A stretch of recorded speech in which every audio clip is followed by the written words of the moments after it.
جناب صدر، میرے نزدیک یہ قرارداد محض جذباتیت پر منحصر ہے، تلخ حقائق سے چشم پوشی ہے اور خوش فہمی کا مظہر ہے، اور میری قوم کو اسی جذباتیت میں جذباتی نعروں نے اس مقام پر پہنچا دیا ہے کہ آج پھر ہماری حکومتیں IMF اور ورلڈ بینک کے سامنے کشکول لیے کھڑی ہیں۔ یہ حقیقت ہے، اور حقیقت سے منہ موڑ کر جذباتی باتیں کرنا میرے مخالفین کا طور طریقہ ہو سکتا ہے، مگر میرا نہیں۔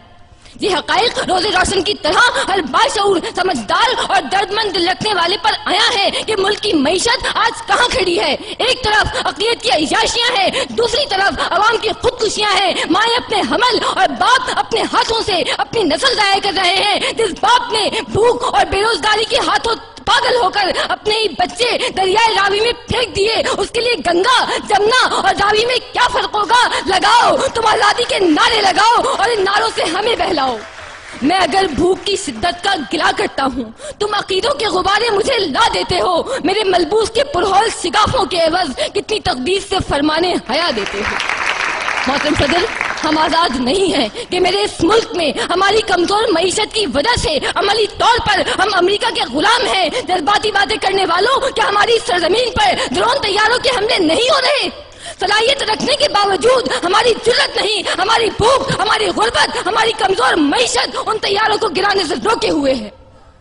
محترم صدر، یہ کس قسم کی آزادی کی بات کر رہے ہیں؟ یہاں لوگ بھوکے، بے روزگار، بے آسرا اور بے اماں ہیں۔ نام رکھا ہے اسلامی جمہوریہ پاکستان، دین ہے اسلام، قومی اسمبلی کے باہر لکھا ہے کلمہ طیبہ اور میراثی فن کرتے ہیں مغربی جمہوریت کا۔ خبروں، رپورٹوں اور تبصروں کی بیساکھیوں پر چلنے والے یہ دانشور نہیں جانتے کہ جمہوریت کی اس چند گھروں تک محدود رکھیل اور داشتہ نے کتنے گھر اتار دیے۔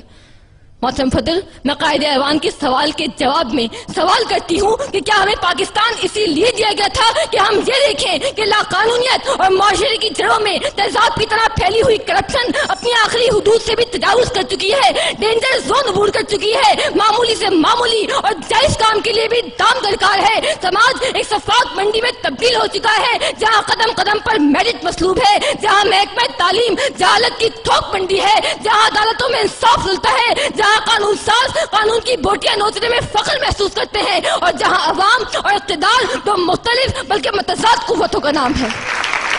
ملک کی آزادی پر بات کرنے سے پہلے ضروری ہے کہ اسے ملک بنایا جائے، اور اسے ملک بنانے کے لیے ضروری ہے کہ سب سے پہلے محدود اقلیت کے ہاتھوں سے اس کا ناجائز قبضہ چھڑوایا جائے اور اقتدار عوام کو واپس دلایا جائے۔ مجھے امید ہے کہ تمام حقائق کو مد نظر رکھتے ہوئے یہ باشعور ایوان اس قرارداد کو مسترد کر دے گا۔